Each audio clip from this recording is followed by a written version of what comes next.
You want the Seacoast balance? $6,187.51. Yep. Okay.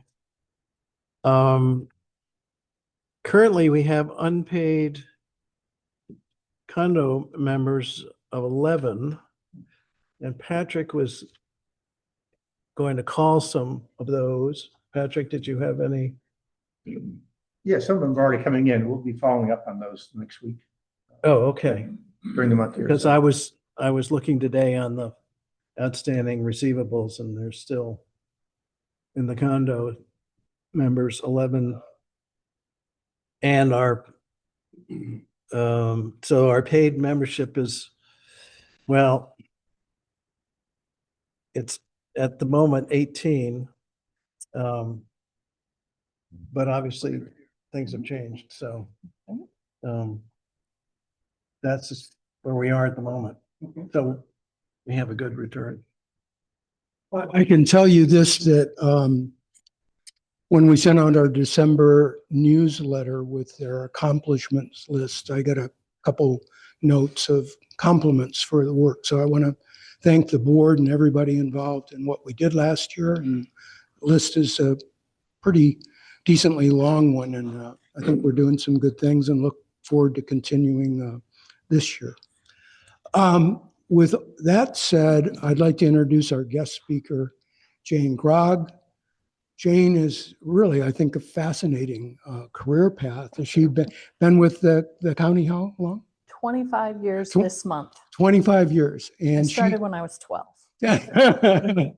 And Jane is now transit manager. I've gotten to know her a little bit. I'm on a county advisory committee for the transit area. So we've held our first meeting and got to know her and her team a little bit. Jane has worked in manager of long-range planning, neighborhood services, affordable housing. And it would seem to me that maybe she didn't get her start in transportation, but nobody would seem to have a better rounded experience base from which to talk about transit. So I've got, I think our group, we've talked about transportation. I like to say, frame it as mobility. So, the other day we're talking about a parking structure add-on I'll talk about later, better walking experiences, but also public transit. I've shared with her a fair bit of data about our growth downtown, not only the growth in numbers, but in density. So I hope get some analysis and stuff. So with that said, Jane, we're thrilled to have you with us, and tell us some things we don't know. Well, I hope there are certainly some things that I can enlighten you on today. I met with a few of my team members as we were putting together some slides for today's discussion, and we were reviewing things that were of interest that David prepared us for. And it was actually harder to slim it down than anything. And so the advice too was give sort of the high level, and then let's have a conversation and some Q&A. So certainly I welcome additional conversation, and I have to stop myself. I get kind of excited, have lots of data swimming around in my brain. So I think that's one of the reasons David and I get along so well. But want to tell you a little bit about transit in Sarasota County. Interesting history, background, our system today, and some changes that we're looking at towards the future, and priorities, and how can DSCA and Breeze work together. So actually, all the way back in 1945, there was a private company that was offering transit in the Sarasota area.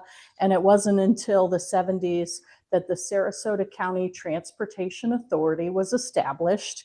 And that's when the Sarasota County Area Transit, the SCAT moniker, began in 1979. Those of you that have been around for a while might remember the citrus brand of the 80s. I remember riding the yellow and orange vehicles here while I was on vacation as a child. And the building where I work was established in the mid-90s. Then moving forward to the 2000s, some additional construction took place, and the blue and yellow scat colors were used. We had some challenges around 2017, 2019. I think there was some reflection on what is the most efficient way to provide transit, and should we be spending what we're spending, and what are we getting the value for that? And there was talks about privatizing the bus service. And I think enough institutional knowledge had departed the county at that point that the commission and administration needed some outside consulting help to even review what would go into a privatization activity. And the consultant said, just paying someone else to do the same thing does not make it more efficient or cheaper. You should be thinking about how to deliver the service differently. And so they canceled the RFP for the privatization and asked that consultant to help develop what would an optimized system look like. And in 2020, when I transitioned from planning and development services over to transit, completed that optimization study, and you'll see a little bit about that through the slides. And then, of course, in 23 is when we moved the brand from SCAT to Breeze. And actually, my husband kids me. He says, don't forget that he was involved, because he said, I don't want you to take that job unless you get to change the name. And so that was a condition of accepting the move to be the director at Transit was, can I change the name? And I think that was definitely a welcome action. But not just the name, but there were definitely changes in the way we delivered service and the way we think about how we do business. Much more focus on data and performance to inform decision making. But that concept that I was talking about, optimization, we looked at the fixed bus routes, which was really the main part of the service with the required ADA service that goes along with bus routes, and said, where are the areas that are not performing well? And that sort of simple equation was, it costs the same amount to operate a bus from, say, 6 a.m. to 9 p.m. and or earlier, and regardless if 1 or 2 people ride the bus or if 100 or 200 people ride the bus. So the routes were identified, and that's what ended up in blue that you see here, where there was low return on that.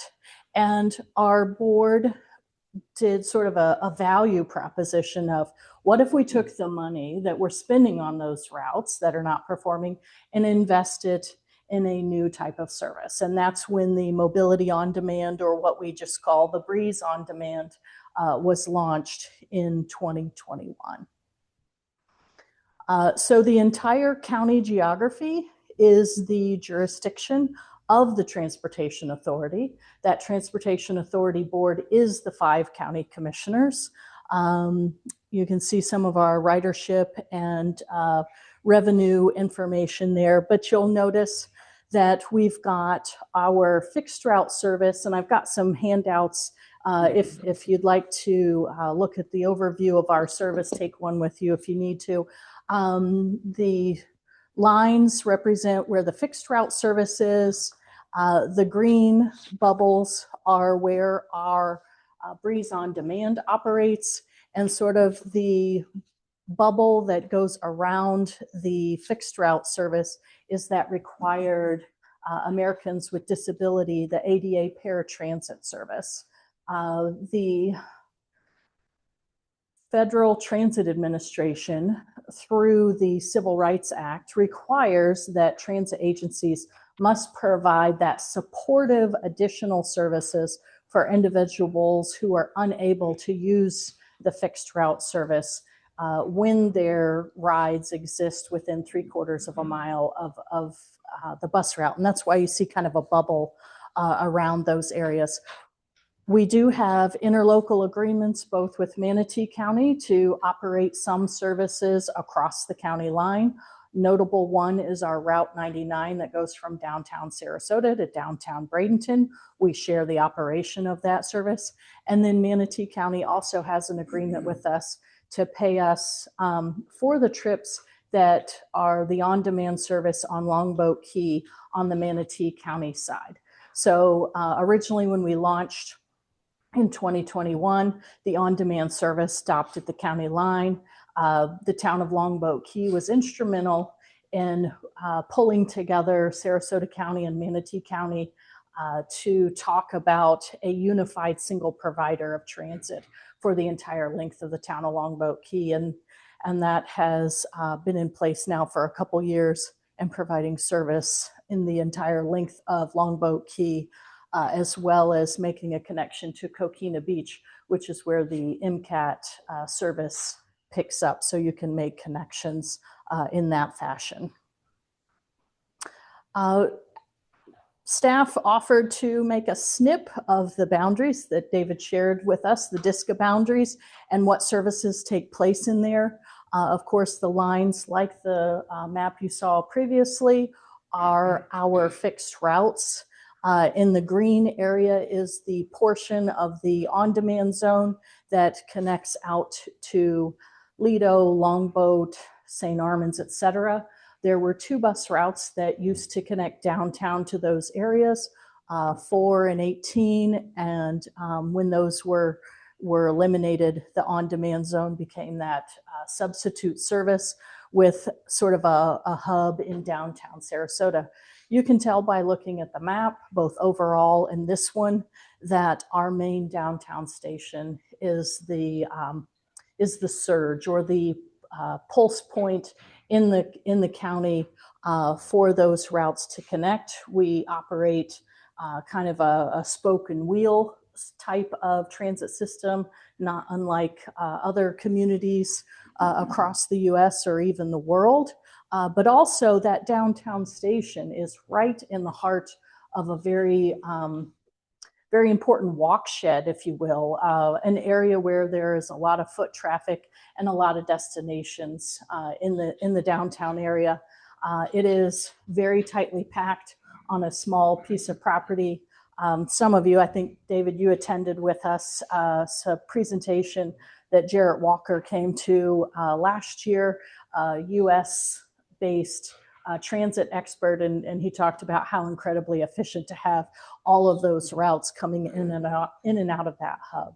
So you can see there's quite a lot of service in this vicinity, and the frequency varies depending on the route. But of course, the closer you get where there's lots of lines, you have lots of options. So if you, for example, were in this section where you've got 3 different routes connecting this part to downtown, you've got 3 different frequencies and multiple options for making those trips connect.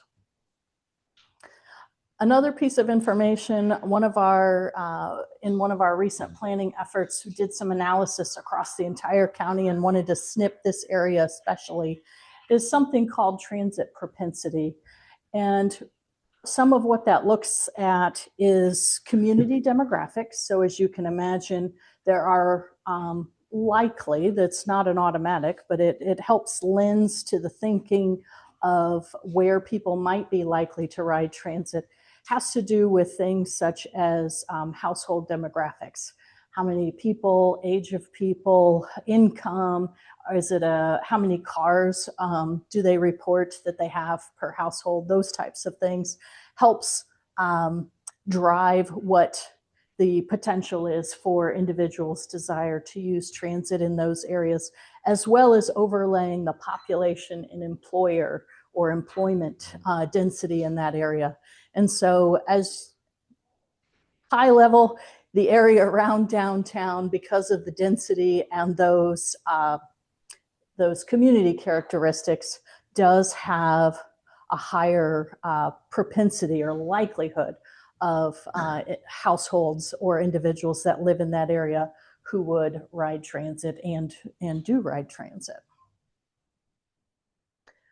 How many of you are familiar with the Breeze on-demand service? I don't want to go over the logistics of how it works. Okay, then I will share how that works. The service is a door-to-door or curb-to-curb service within the specific zone. So there are specified boundaries for those, and those were drawn to both cover the routes that were eliminated, but also connect major, potential major destinations. So be able to make that connection and work as a system with our fixed route buses and trolleys that we have. So for example, in the Lido Longboat Zone that connects to downtown, we know that workers who work at the resorts and the hospitality interest on Longboat Key live on the mainland, and we have meetings with some of those HR managers and resort managers, and they tell us about their numbers and their transportation needs. They can connect to the downtown transfer station and then take a fixed route bus to apartment complexes where they've identified or provided for their workers. But we see a lot of leisure and preference riders as well, especially in the Longboat area. The on-demand service, there are 3 ways to request a trip, and you do it at the time that you're going to make that trip. And it's very similar to Uber or Lyft in that there is an app. These are the screenshots of what it looks like. It actually looks quite similar to Uber or Lyft app. And about 96% of all the trip requests for the on-demand service are made within the app. We do have a phone number, and almost the entire balance is calls that are made to that contact center to request that trip. And then a teeny tiny sliver are using desktop computers to go to the website and make that trip request. So our target is that we want to respond with a ride proposal that can get to the individual within 30 minutes. And if the number of vehicles that are on the road at the time can't get to that specific location, a person may see a note that says, we can't confirm that we can get there in that amount of time. Please try your trip again later. We have, I'd say probably between 95 and 98% completion of those rides or met demand for those requests of those trips. And we recently, last summer, changed the fare structure, and it's more of a mile-based service now. The rides for the first 3 miles are $3 with dollar increments up to 5 miles. And in case you're wondering, I think about the longest trip you can take is from Coquina Beach at that transfer station in Manatee County to the downtown station or into the downtown. And that's about a 20 mile drive to make that connection. So have you seen the vans around downtown, moving around and those sort of things? Okay, just wanted to understand your level of knowledge, and happy to answer more questions as we go.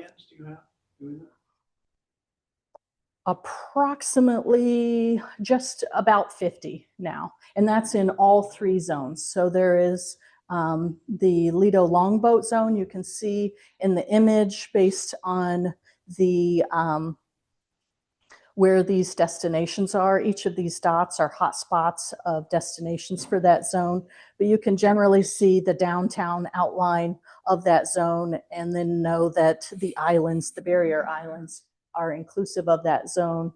And then we have a Venice Inglewood zone and a Northport zone. And I will say that the 2 south zones are the most heavily used. and also the most efficient, because what you want to do is group as many trips together as possible. So that is a shared ride service. Approximately 60 to 63% of all the trips end up being shared, in that the driver might pick you up and then pick David up, then drop you off, then pick someone else up and then drop it. It's very dynamic, using a software platform to batch those trips together and make it as efficient as possible. In those two southern zones, I really like the Northport numbers. The routes that were eliminated in that community in 2020, the average cost per ride was $29 to $30 per trip of people riding on buses. So people were riding. And now in the Northport zone, based on the efficiency of the on-demand service, and it goes much farther than just staying on the main corridors, is probably in about the $12 to $13 per trip range. And so it's still a subsidized trip. The rider's only paying up to the potential $6, but it definitely helps offset, and it makes a much more efficient type service. From zone to zone, or do you have to stay within the zone? So to take the on-demand, you stay within the zone, and to travel from, say, downtown Sarasota to Venice, you would take Route 17 to Venice to make that trip. I think something that I find of interest, and probably a future consideration for how we might use this information, is that the Lido Longboat downtown zone, 82% of all the trips are going across the Ringling Bridge. So does the Bay Runner. So there are potential for future, connections. And as I said, we can be more efficient the more people that are sharing the same ride. So in December 1st, Sarasota County took over management of the Bay Runner. It's been added to our technology and tracking and oversight and management at a considerable cost savings to the city, but also will allow us to make future plans for how to integrate the different services and be as efficient as we can. So, okay. So every 5 years, a transit agency must update their 10-year long-range plan for transit. It is our transit development plan, and we completed that just last year. On the screen are some of the projects that were identified in the approved plan that has now been approved by the Board of County Commissioners, and also the Sarasota Manatee Metropolitan Planning Organization and the Florida Department of Transportation. So some of those are things that are already in progress. I mentioned the Bay Runner. We're working, we just approved a contract for a mobile fare payment application, so that people riding the bus will be able to pay with their mobile phones as opposed to cash. We've been a cash-based system on the buses. The on-demand service works both cash and credit cards or debit cards for that. Some construction projects like at Siesta Beach Shelter, et cetera, but always looking at service development. So a message that we heard from the community during our engagement was increased frequency on routes, as well as potential expansion or new on-demand zones, and additional optimization of our fixed route service. So took a snapshot of what some of those potential areas that have been identified for future expansion. All of that's contingent upon board approval and available funding, and we're certainly taking efforts to both analyze the community demand and find other efficiencies that may free up funds to enable those going forward. So each year, the Board of County Commissioners adopts a strategic plan for their work for the year, and each department has projects that are proposed within that. This is a snapshot of some of the projects that we have planned for 2026. That includes, and this first one, it doesn't sound exciting, but it's incredibly impactful. So I mentioned earlier that we provide that required paratransit service to take individuals who are unable to use the existing bus service. We pick them up at their curb and take them to their destination. That is a very expensive service to provide. It is about $54 one way per person for that trip. And I mentioned earlier, we can provide the on-demand service in our most efficient areas for around $12.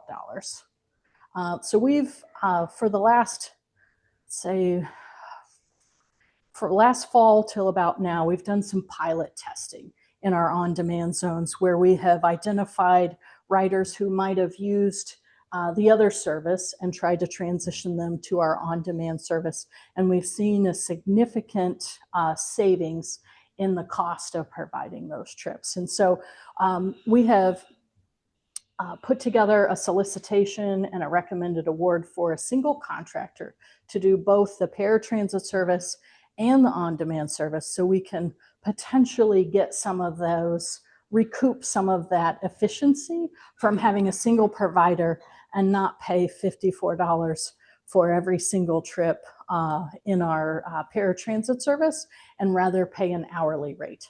And the more we can use the software and the lessons we learned from on-demand, we can batch those trips together and plan for things and potentially save and build that capacity. So why is that important? Well, if we're going to look at expansion of service, is that available capacity that we can allocate in other areas? And in our test area, our pilot that we were doing, we saw a reduction from about $54 per trip when they took the hourly rate and averaged it with the people still riding the more expensive service, and got it down to about $27 or $28 per trip. So pretty exciting if we can do that across the entire county.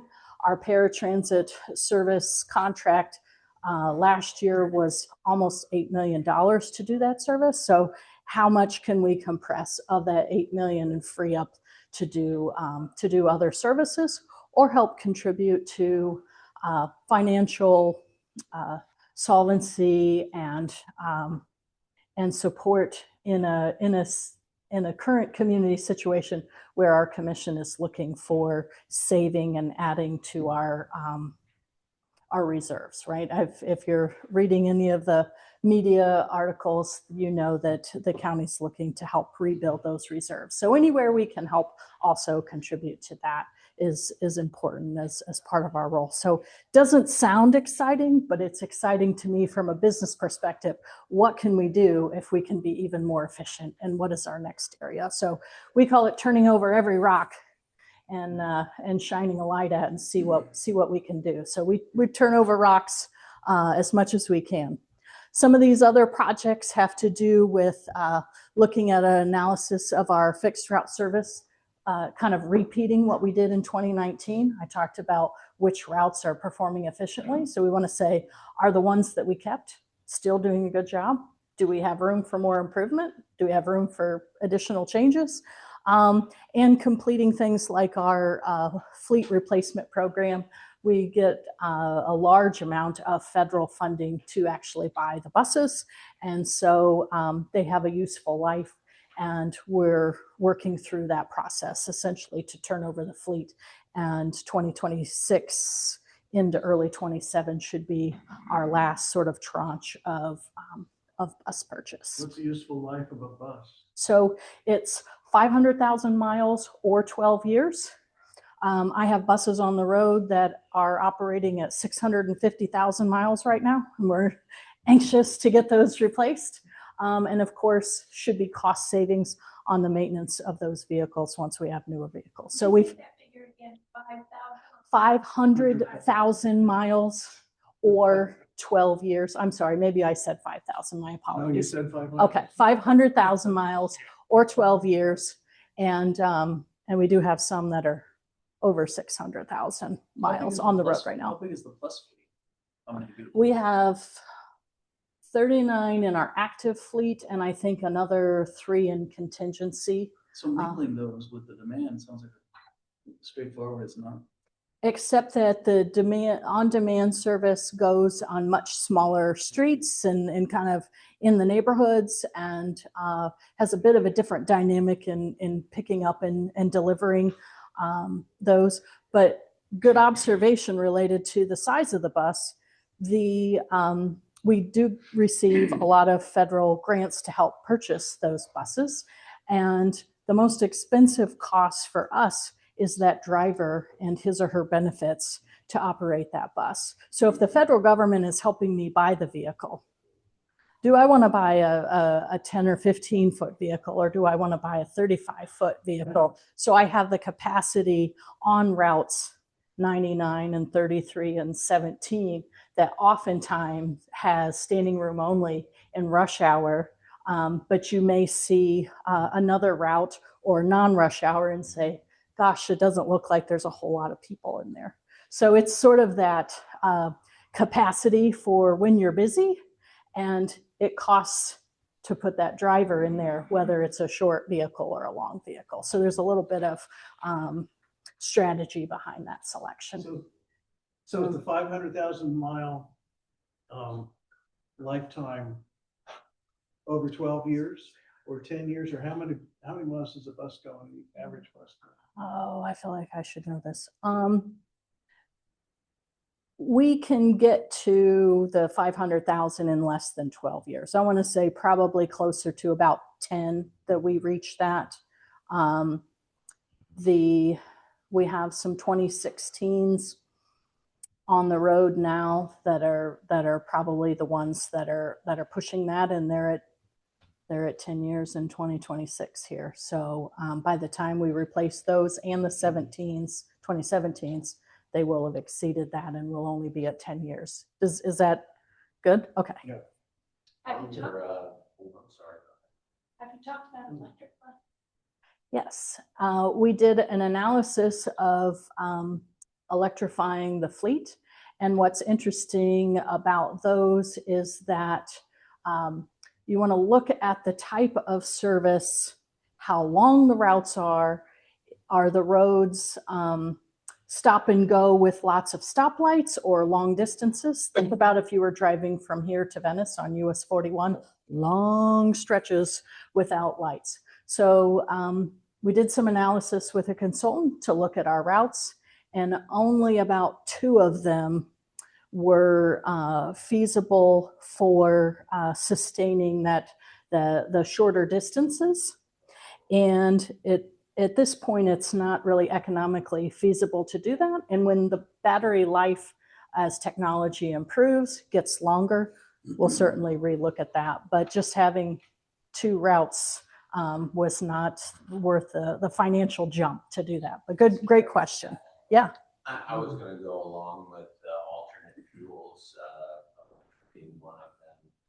As most of the buses diesel. Yes, the buses are clean diesel with yes, ultra low sulfur and DEF, diesel emission. What's the F for? That's an additive. It's an additive. I was trying to remember what the acronym was. Diesel emission something. DEF fluid.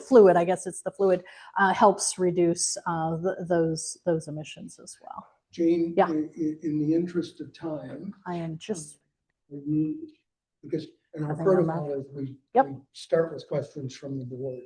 yep. So, Okay, my bad. I'm wrapping up, and we'll just go into more questions. I talked a little bit about our ongoing innovation efforts. Continuous improvement is sort of something that I like to champion with the team, looking at innovation and technology for improvements going forward, as well as, my background in life in neighborhood planning and neighborhood services, of talking to the community and getting public feedback, meetings like these, or when we do large initiatives like the Transit Development Plan, meeting writers at transfer stations and gathering as much feedback as we can.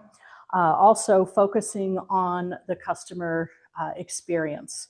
And one of the things that we'll be launching very soon. I think the videos are complete, is travel training, and can we assist, especially those who maybe qualify now for those supportive ADA services?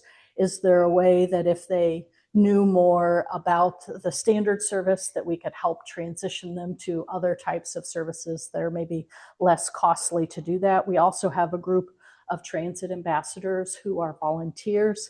They come do some training and learn all about our system so that they can either ride the buses and talk to people who have questions on them, or meet people who have never ridden any of the services, meet up with them and maybe do their first ride along with them for that, as well as our Citizens Advisory Committee for Public Transportation that David serves on for us to get input from our community and think about where we want to go in the future. And so one of the things I want to end on is, how could DSCA support mutual goals regarding mobility? So I think these types of dialogues, future dialogues, you call me in 3 weeks because something struck you about a thought related to transportation goals and challenges that you have in your community.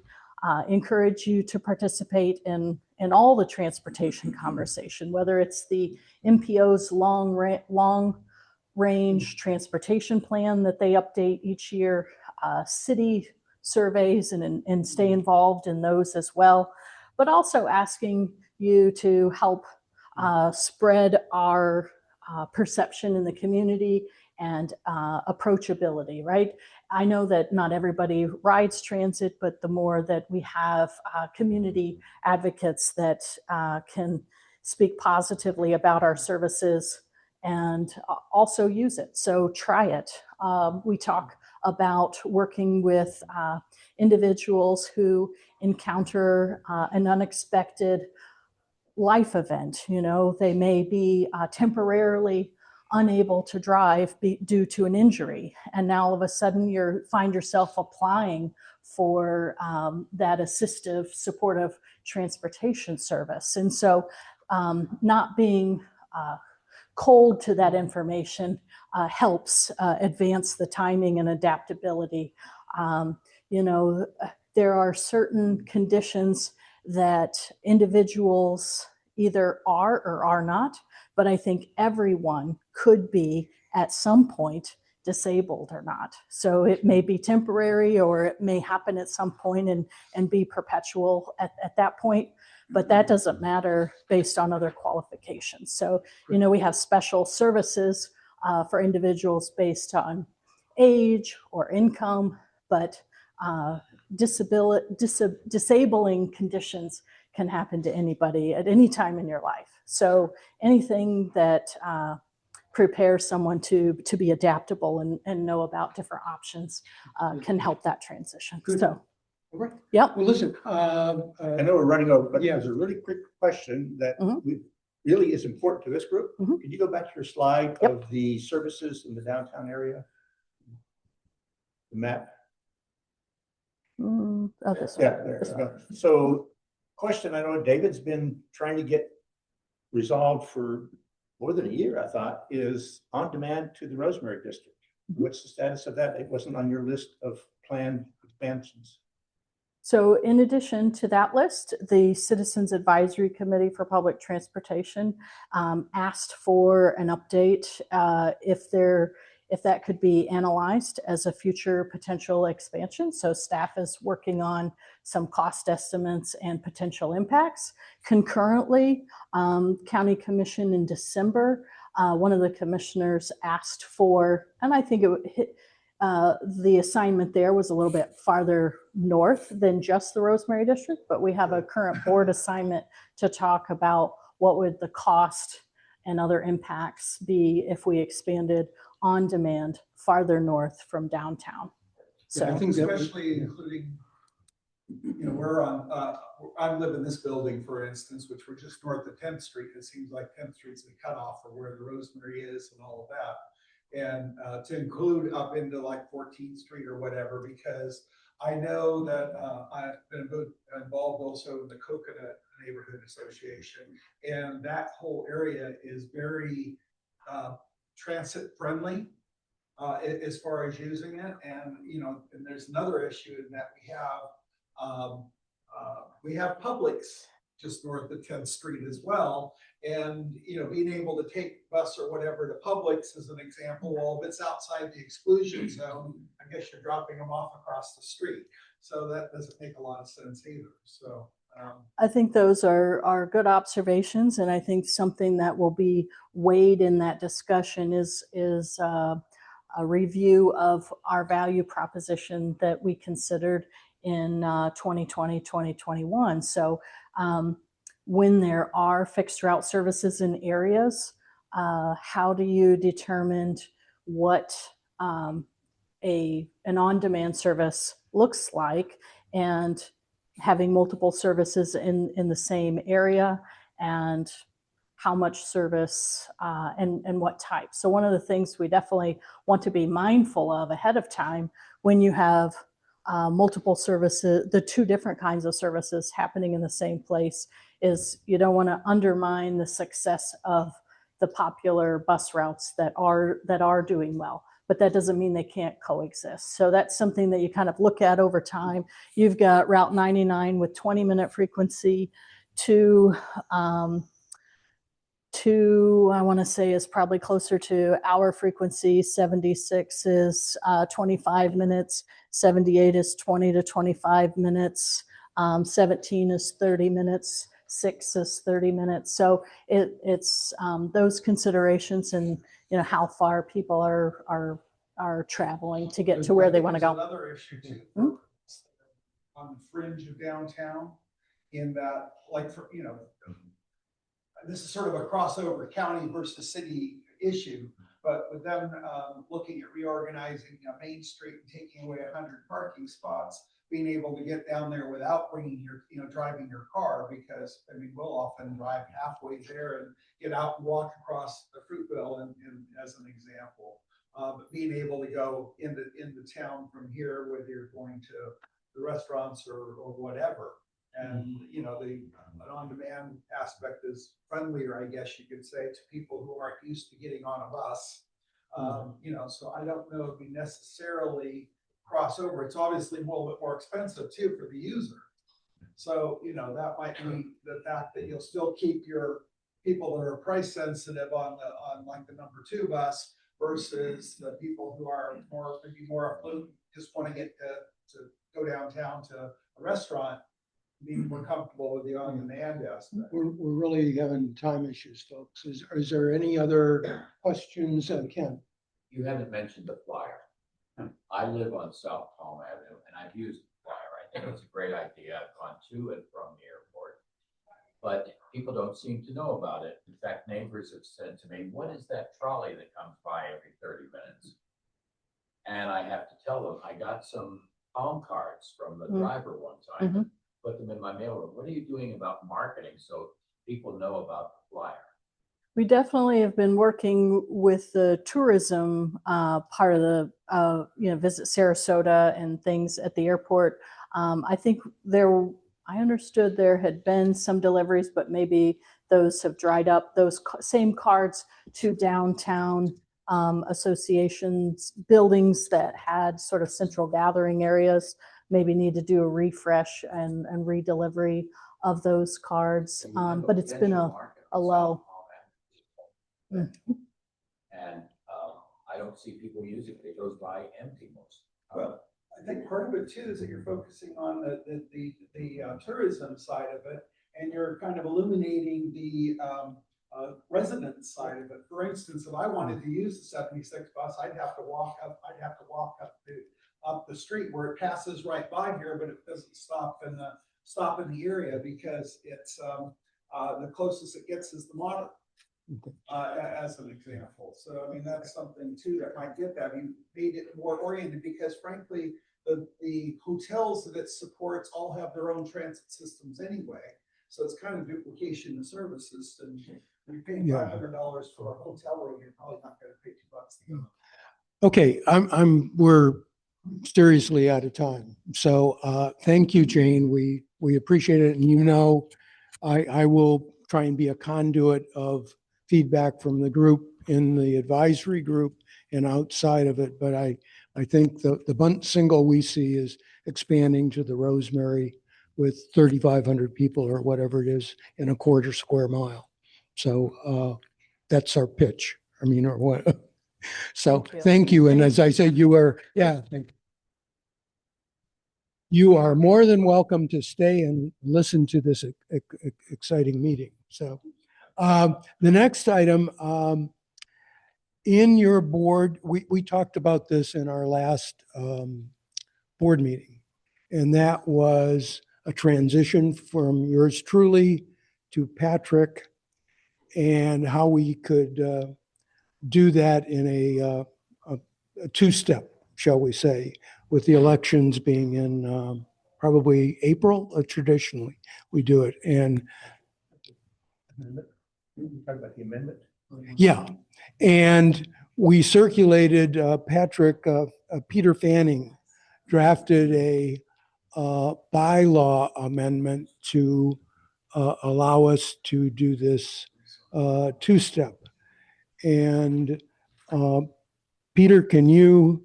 Let me So- intervene right here after doing. I think David and Patrick had advanced copies of the new rules certification exam questions.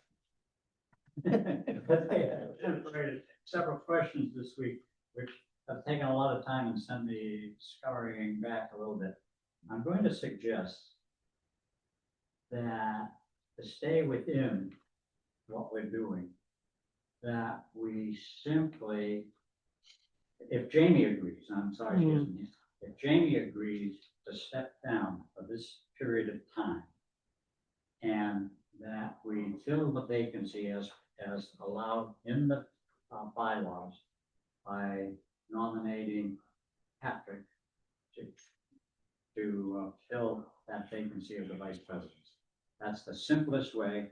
Otherwise, you're going to be here for at least 20 to 30 minutes while I walk you through why we have to do it in a different way, and only be achieved probably with a bylaw amendment change at the annual meetings. I don't know. I mean, this is a little bit of a change from, okay. And look, Let me just, I yeah. don't want to speak for Jamie. Yeah. I've spoken to Jamie with Jane. She seemed to be very supportive of the move of stepping her down from vice president duties. I don't think, but she's not here to acquiesce, I don't think she would have an objection to our doing this. She could be reinstated as vice president. She, in fact, the bylaw change would reinstate her as potentially the second vice president, unless we want to go through another form of board organization and have a president-elect, a president and a vice president. We could handle it in several different ways. I'm just trying to look at the easiest, because it's going to take an official bylaw change. It's just not something the board can decide to do. So your thought, I mean, one avenue is that Jamie just resigns. But, and I know office is vice I, there's something about, I just don't particularly like, for a number of subtle reasons. Is there, what's wrong? We've got a direction that this is going to happen in a couple months. Is it? Are you trying to make DSCA great again? Patrick, do you have thoughts on this? Trying to. It should be as simple as possible, and I'm happy to speak with Jamie. I can't imagine she's going to care that she's not vice president for 3 months. To keep this thing simple. Okay, we're going to have to do that and somehow come back to this via email or something. So I'm uncomfortable speaking for Jamie at this Okay, I point. can't make a motion that's contingent. Sure. Yeah. I move that we appoint Tamiami to the office of Vice Presidency contingent upon Jamie submitting her resignation to that office. I'll second that. Any discussion? All in favor? I guess I'm okay if Jamie, yeah. Yep. Any, Again, I question, I'm trying to look up the wording that the board can appoint other positions. Right. And at one point you suggested a position of co-president or some verbiage, in which case we just appoint a new verbiage for an officer. We don't have that office in the bylaws. Right. You don't have that office in the bylaws. All right, and leave it and we'll vote on this. okay, all in favor? Okay, okay. Moving along, and this is where I've got to apologize because Jamie is the one that was familiar with we have 3 new associate members, Epic Roofing, Smart Homes Integration, and Deft Group. And are there representatives from those organizations here? Yes, Jeremiah's from that. Yeah, I know that. Yeah. Hi, would you just come up for a second and just really quickly tell about your, yeah. And uniquely, I'm the risk consultant for Broadway Promenade. It's the reason why I got kind of involved. I may have met a few of you in the past. So my company consults for 12, 15 of the high rises in downtown Sarasota. It's a very unique model. Historically, we're insurance folks. I lost my appetite for insurance companies a few years back, and instead of opening up a public adjusting firm and going against them, we opened up a risk management firm to where we work directly with associations to help with preventative maintenance, with long-term planning, with resilience. It's been very effective. I talk to Kirill in here in your office about once a month, just helping keep the direction going.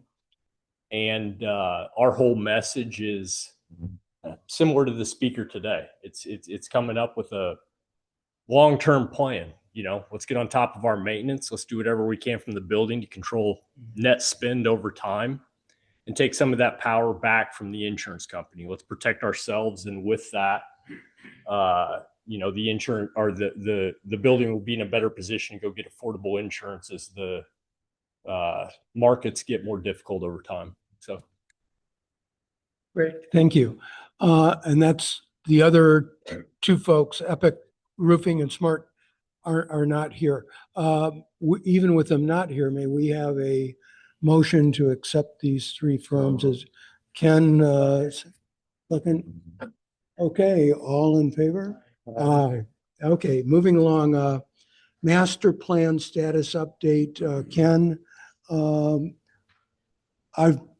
I know something about that, but you probably know more, but go ahead. No.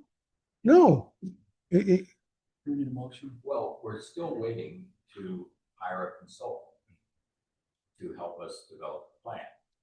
So we're going nowhere. Okay. At the moment. Okay, what I know, because I was at the commission meeting on Monday, that they they voted to open it up, that the local firms would not get bonus points. Well, that was the only Yeah. suggestion we made at the last meeting. We want the best qualified vendor. Right. And if we restrict it to local, give local preference, then it can work against getting the best vendor. So we recommended to the city commission at their meeting this past Monday that they eliminate that preference for local vendors. Apparently And they did. So it's back in the process, whatever the heck that is. Okay. Anything else? That's all there is. Okay. City manager search. There were 76 applications as of about a week ago. I understand there are 8 more So in the neighborhood of 85 applications. The city commission is having a special meeting on the 13th of this month to somehow begin to call those for how many people get interviewed and shortlisted. And I think there's no, I don't know anything more than that there are 85 folks. Arts and cultural, Ken, as far as, what do you have? The Sarasota Performing Arts Foundation, as part of a series of what they call center stage conversations, which are free and open to the public to try and help the public understand what it is they're trying to do with their proposal for a new performing arts center to replace that Wesel. The first of those meetings is tomorrow at Cafe on St. Armand's at 4:30 p.m. There's the second one is the 3rd of February at 9:30 a.m. at the Clyde Daniel Meeting Room at 3055 Fruitville. And the third one is March 12th at 3:30 p.m. at Lefty's Oyster and Seafood Bar. You know where that is, the 400 block of North Lemon, 428 North Lemon. And the last of the 4 meetings is April 2nd at 8:30 a.m. at the First Watch on Main Street. I think it's, if you go and look at the website for the Arts and Cultural Alliance of Sarasota County, they have a weekly calendar of events in the county, and you would, if you want to go or something to do during the following week, go there and look, because you'll find a lot of stuff there. There's some very interesting things being done by the Osher Lifelong Learning Institute. The first of these is this Friday. They're doing an evening of Broadway cabaret. So look that up. It's on the Freeman College website, or the Osher Lifelong Learning website, or the Art Alliance website. The Perlman Music Program is in operation right now, and their final concert for the students is Friday the 9th at 5 o'clock at the Sarasota Opera House. I'm hoping to be there. And something very interesting is happening. The Arts Alliance and SPAC have both put together programs dealing with the healing power of the arts. And Renee Fleming is doing one for SPAC on Saturday morning at 10 o'clock at the Student Center Ballroom at FSU. So if you want details, more precise details. One last thing, if you saw the Observer on December 31st, one of the things that they had was a little article about the concept for the new music hall, Sarasota Orchestra Music Hall. Guess how much the estimated cost is? About $400 million. And I wonder how much of that's going to come to the public draw. Looking for money. That's it. Okay. Associate events and the events committee, I again thought Jamie was going to be here. Our committee, which is Richard River, Kathy Sellers, myself, and Jamie have been working on the date selected for our workshop is March 26th is a date we would like to hone in on. And the topic selected, subject to anybody having a real concern about it, is city master plans. And a discussion at that time, we don't know exactly where the master plan process will be, but a dialogue about it in a panel format. So explain to people what a master plan is, why it's important, what it is, what it isn't. I can tell you already, John Thaxton is agreed to be on the panel, and we're looking for some other folks.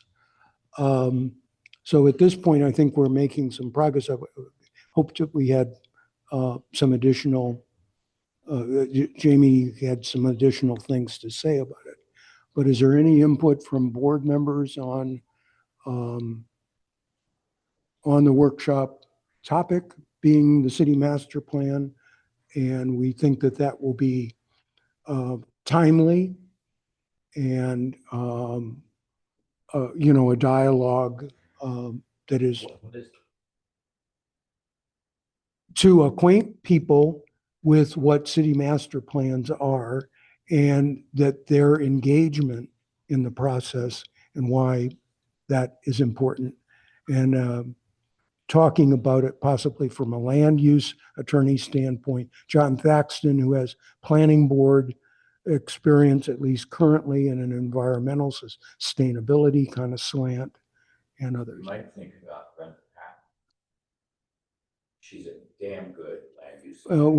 I think she would be, but she was on our panel the last time. We're looking at Bruce Franklin as a land use.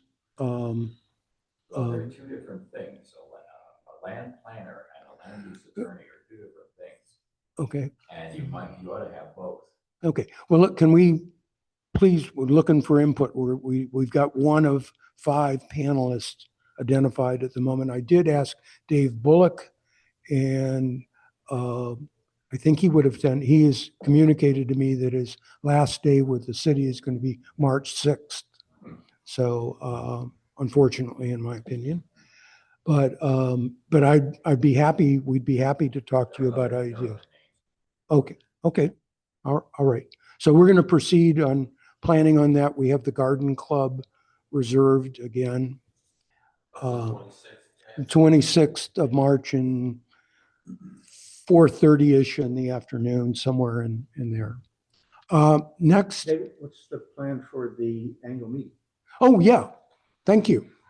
Yeah. Help me with that, because I'm not, I get myself very confused on what we've done the last couple of years where how have we done that? We've combined the annual meeting with a regular, okay. Well, we can do it with a regular Okay, meeting, not with a workshop. Okay, okay, what would you suggest? Because this is where, I have no suggestions. But you have. I'm asking when. We You gotta have get the to, notice out. we have 60 days to get a notice out. So sometime if we're doing it in March, so we would need to send a notice in January. Yeah. And in that notice, we would then When's the work- advise members of nominating for the board too. That's part of that notification and we're open for nominations or people to Well, apply or submit for the board too. Part of that When's the notification. March board meeting? I First Wednesday in March. I don't know what. So the notice would have to go out immediately. So I'm looking for a best way to do this and to keep, so we don't back these things up within a week of each other, or that there's some breathing room in between some of the events. We have why don't we just get last year's announcement and make it at the March board meeting? And I don't know what that date is, because it's March 4th. so. Well, It's 57 days. I mean, in the past, we have met the 60-day notice by going into April sometimes, by a week or 10 days. problem is April 1st would be the next April board meeting, and that's 6 days after the workshop. So April 1st is perfect. Well, maybe we just push the March meeting by a week, so we meet the 60-day requirement. So he'll hold it on the second. Second Wednesday. So How do we? satisfy the requirements. Yeah, that. I'm gonna. Hmm? So the I'm 4th, saying so we send out a that'd notice tomorrow. if you want Okay, to so send that- out a yeah. notice tomorrow. okay, so for- that'd be the 11th. And that's a couple weeks from the 26th, so. Okay. Let's do that. Would anybody object to the What? 4th? Is Instead of doing any, it the 4th, Just think that with a 58-day notice? or, 57 yeah, or day take notice. a little poetic license? You know, yes, on that one, you know, you're within flag football. rules Okay. instead of- All right, so keep it, Okay. keep, That's even keep, better. yeah, okay, keep it first and then, okay, So the March 4th. yep. But that notice has gotta go out tomorrow, tonight or something. Where is it? Who sends it? Well, we send a notice of date, save the date and location to be. We send a Was that? notice that we're holding it on this date, this time, 4 o'clock, or we'll say it. Okay, can you help with that? Yeah, Please. I'll go Okay. back and look at the last one for you. Okay. Previous year. Okay, homeless, health and safety, Peter. I think, the big notice and, is that the point in time count is happening this month. Is happening this month, the point in time count. And it'll be, let's see, the homeless will be on Tuesday, January 27th. CCNA put out a very nice explanation of this. And, hopefully we can, with their permission, just distribute that or modify it for people who might want to volunteer. It's a good experience. I did it again last year, and it was a little different. Went around and felt very safe. For one thing, that's the first thing people come up and say, well, you know, am I going to get mugged, attacked, run over, or whatever? No, there are plenty of precautions taken. But if you want to know more about it, I put this flyer up on the sign-in table there. I can separate the pages. This one is on the table. There's a code here, SR code here. But just take it with your camera and it'll bring up a form and stuff, and you start to take a look at it and ask some questions if you're interested at all. The only other thing about the homeless that I'd like to say is it is in flux. Since this winter, I've never seen it this much in flux. There's new people all over the place that I can, at various times. They don't seem to be causing any trouble. Your hot teams and Shelley Legasky seems to be on top of every one of these people. I send her pictures every once in a while. I say, oh yeah, we know that one. This is what we're doing. So it's in control. You still, if you want, if you see a problem, you can use the Click to Fix program in the city to report that problem, even if it's a homeless problem, and it'll get to the right person. Hopefully, if you mention DSCA, I'll get a copy of that and I can follow through on that issue as well. But things are moving along. We're expanding the opportunities for people without shelter to gain shelter legitimately. So things are improving in Sarasota, I believe. Great. Next up, transportation. At Monday's city commission meeting, there was a discussion about public parking at the McCowan site. We've talked about this before. And as we know, there's a 100-unit elderly housing apartment complex to be built in the current surface parking lot. Under discussion was a recommendation. They're going to have parking structure for their residents, but the concept of adding additional public parking, cut to the chase, the commission approved 4-1 to have the city come back, staff come back with 2 levels of parking, which would be about 160 spots.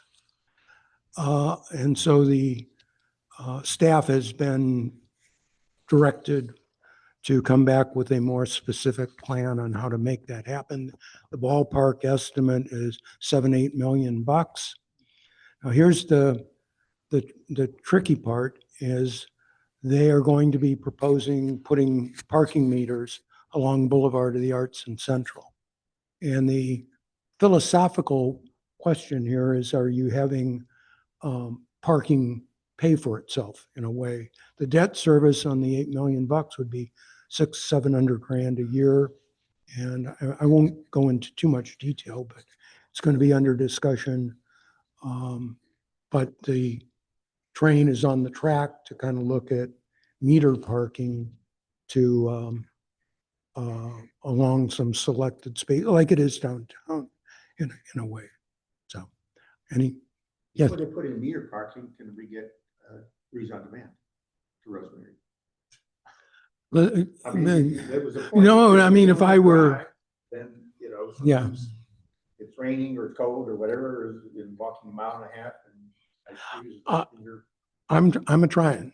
Okay. That would Good. take coordination between the city and. the town. Yeah, this is too logical. I mean, I hate to, I don't mean to be cynical, and I know Jane and the complexity of this, but I'm going to try and find advocacy if there's a way to pilot something, or is there some way that makes sense for everybody that's not too much heartburn to try some stuff. And we've got new information now, right? Maybe new information leads us. And Jane, I see you looking there. Is new information maybe help convince or change our minds based on that new information? So. Keep the county commission out. Okay, all right. Moving along, so stay tuned for more information on that. Special events in sound ordinance. Peter, can you go through something quickly? I've got. Yeah, very quickly. Well, we're waiting on the second version of the first reading on special events from Jennifer Jurgensen. And then the sound ordinance, that will be the second reading, and we're waiting on that as well. And I think most of those issues have been resolved. And what we want to do as soon as that's approved is to go and attack, among other issues, the sound coming from motor vehicles. I have a little bit breaking news. At Monday's city commission meeting, Joe Polzak got approval to hire the sound engineer to look at the decibel levels and their reasonableness to our specific case. So his plan now is somewhat modified in that he will not be bringing back the sound ordinance for further consideration until the sound person has rendered their opinion. So they do it once. So that's where that is. And then I see on the commission meeting, the special events ordinance is scheduled for February 17th. So stay tuned. All right. Update on the 1260 Obsidian project. I was at the meeting this morning with the special magistrate and trying to get mediation. And as of today, there was no agreement between the parties. So it looks like it's going to be scheduled for the 23rd, where the magistrate will play more of an arbitrator kind of role and recommend to the city commission how to proceed. But today, no cigar. Saravella, Patrick, what do you want to say about it? The Saravella is moving along in a very unique way. They're going to have short-term rentals, which are going to be allowed. It's allowed by code. The developers, I think, taking a big risk, because would you want to buy a multi-million-dollar condominium in a building that is going to be acting as if it's a hotel? The good news is the planning group, the staff, is holding the site plan, the builder, to account. That is, if in fact you convert some of these units to short-term, you're going to lose some of your affordable housing density bonus. So that's good. Second of all, they're marketing to have 2 public bars, which could be a noise issue, in addition to the fact that they're not really zoned for a liquor license in a private business, a public bar. So that's been taken off the table. And then they're also demanding appropriately, because it's in the code, that there's clear delineation between those units that are in short-term rentals and those that are residential. Just like the original Ritz-Carlton residences, Longboat Key Club, St. Regis, soon the Waldorf at the Zenith Building, they're gonna have a separate hotel entrance and a separate residence entrance. Currently, that's not in the site plan. They've asked the developer to go put that into the site plan. In general, the neighbors don't probably like this idea. There could be more noise, there could be more traffic. Who wants to, we live in the boulevard right next door. Transient population is not as predictable as a residential population, but there's really nothing we can do about that except complain and whine and hope, because the code allows all of these things. So Saravella is marching down with a very aggressive, unique marketing campaign. And I don't know if this gentleman from Chicago understands how Sarasota works, but I think it's a risky proposition for him, but that's just an opinion. Yeah, this could be a mess. I think if we think the Obsidian was contentious, I think this is going to, And it would be contentious. There's nothing to contest, really. okay. Well, my view is it can't get built the way they originally designed it. Yeah.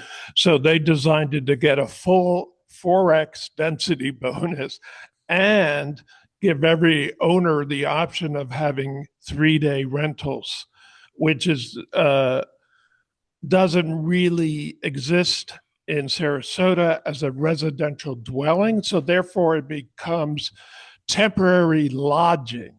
So if it's under 7 days, it has to be temporary lodging, such as a hotel or a motel. And it just creates a real headache for the developer that I don't think they've come to grips with fully. Yeah. The when you look at their floor plans, they have a 4-bedroom unit that's 1,800 square feet. So think of imagining 4 bedrooms and 1,800 square feet. So this is kind of looks like a duck, quacks like a duck. This is some 10 by 10 bedrooms, right? And this is just looking, and you could imagine that it's 282 units, and if it went ahead with that, you could have 500 bedrooms. I mean, think of that.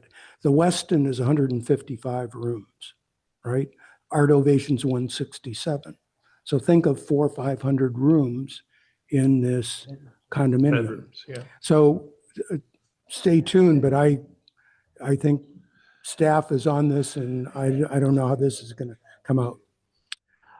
4th and 5th Street tree plan. I've circulated some stuff I'm trying to do on a street tree plan there, and I won't bore the group with that, but some hope that maybe something could come together there.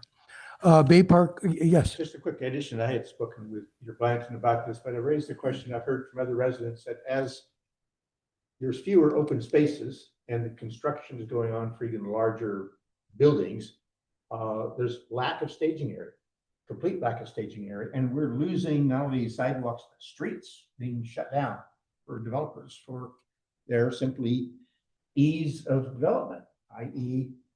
they can build out to the sidewalk and then take over the sidewalk in one lane of traffic in order to have all their construction equipment and dumpsters and so forth. It's happening in 2 places on Coconut. And I think, so that's a question we want to raise and find the right person in the organization. And so we'll be following up on that. So, Yeah.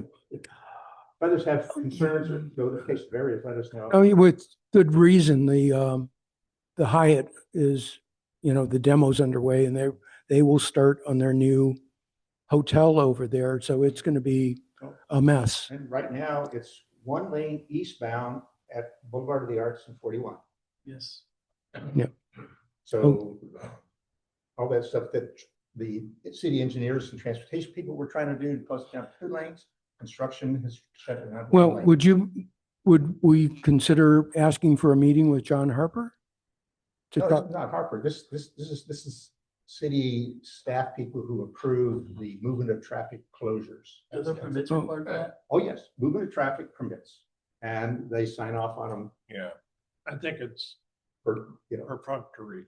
yeah. So that's the question is to raise is, what is the criteria for approving all of those closures of our public access ways. Okay. Bay Park, Bob, The Paramount over there. The dock project is completed, but it is, the dock project's completed, but they're waiting on the legal to sign off on the parking system and the city's management of that. And I guess dotting the i's and that and getting the signs made and all of that. So the project is completed. As soon as it gets through the legal process, they'll be open for business. The resilient shoreline, the RFP is out right now. Closing on that is the 13th of January. So as soon as that closes, they plan on making a decision and running with that. So they're looking at working on the resilient shoreline starting in March. They've started the preliminary work on the town square. And the road's cut off, that the little road that was there is blocked off now, and that's supposed to be starting up full construction in April. And the municipal auditorium building will be operational through sometime in April, but after that, they'll be closing it down for its remodel. So that's moving along on that. And the Bayfront Community Center should be open sometime this next month. So lots happening at the Bay. the restaurant. Restaurant, that's still, we didn't chat about that. Trey, you still here? They were supposed to hopefully try and start that. I don't know if they'll finish by the end of the year. That was the target time, is by the end of the year, but it depends on how getting it started. Okay. Are the plans for the resilient shoreline, are those available online, the detailed engineering plans? I don't know. Can we find out? I don't know if you'll find out until the RFP is back, but maybe, I don't know. I guess the RFP is there, so they know what they're bidding on. So it might very well be. I have to look it up. In the RFP? I would guess it would be in the RFP. And that's on the website, right? Pardon? Their RFP is on the. I think so, yes. But then that's all being handled by the city. The reason it's being handled by the city is because they're the ones that had to submit for the grant money, and most all of the money that's coming in for it is grant money. So the city is officially running the resiliency, even though the Bay is kind of in the supervisory position on it. So.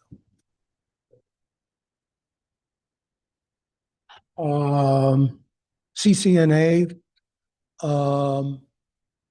I sent around an email asking for interest to replace me as the delegate, or one thing we clearly need is an alternate.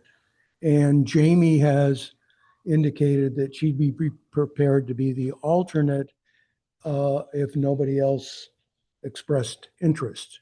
And so I'm asking, medium term, I would like to roll to be the alternate or something instead of being the delegate, but I'm prepared with Patrick's, concurrence, shall we say, to remain the CCNA main delegate, but we need an alternate. And then with, I don't know, pick a number, 6 months, a year from now, maybe I roll off and become the alternate. So I guess looking for concurrence that Jamie becomes the alternate. Do you have an interest, No. Peter?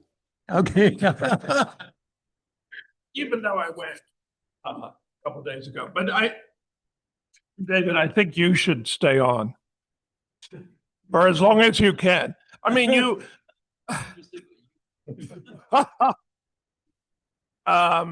have so-called positionality, is a new word we learned, but yeah, I think, if you can stay on for another 6-9 months, a year, that'd be great, is my vote. Okay. So, all right. So you second it. All right. All right. So we'll do that. Rosemary District Association, other than the parking, they're having a community meeting here in a month, but that's about it. Okay, platinum members. Do we have platinum members with some new news they'd like to share? Hot wire, right? We got hard. Any new news, Adrian, or? It is hot. Nothing yet. We're making presentations that are being very, the receptivity is very good. Just signed a community information product, 100 units. And people are warm, so I encourage anybody to engage in a conversation. If you want to upgrade your property to the latest fiber technology for your connectivity and media, television viewing, please let me know. Okay. Tony, have you got something new for us? Come on over here and let you mic you up. Yeah, thank you very much. Yeah, I'm Tony Britt with the Berkey Yacht Club. The only news we have is our ground preparation should be complete by next week, and then you should start very shortly thereafter, start to see this club rise from the ground. So we're still targeting December 2026. It's aggressive, but we're hopeful, planful, and we're looking at every opportunity to have a glass of champagne at the bar on New Year's Eve. So we'll see how we go.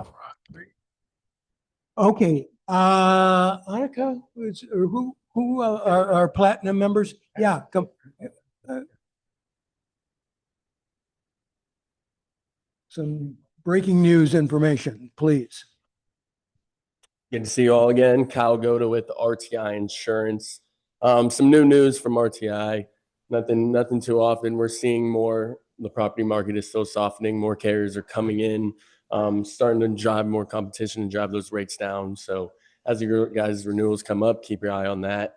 You should be seeing a little bit of a decline this year. That's about it. Thank you. Thanks. And Ascensia, Michael Bajo's. He left. Okay. Rebecca was here. okay, come on down.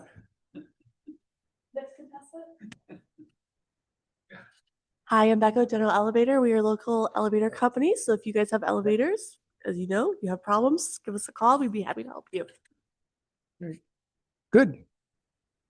And Yeah, we had Rebecca Cicio from KW Pro and who are we missing? And apologies for. Annika.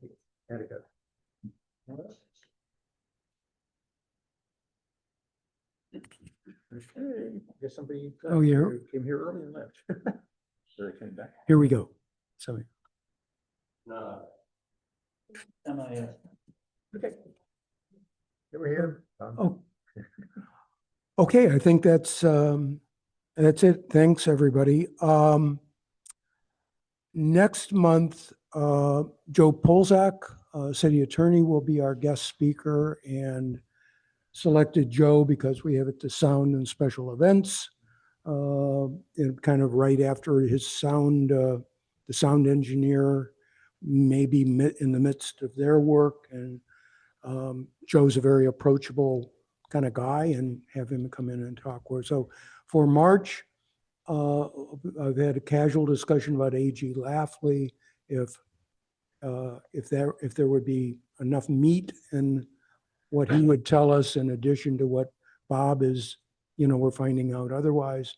But if anybody's got any other ideas for potential guest speakers that would be timely for March, we want to get that on the books here pretty quick. So with that said, I think we're back pretty much on time. We appreciate Jane's, input. I think there's a lot of follow-up with her that's appropriate, but I think you got a flavor of what's happening there. And it is difficult to affect change, so we'll try and work on that.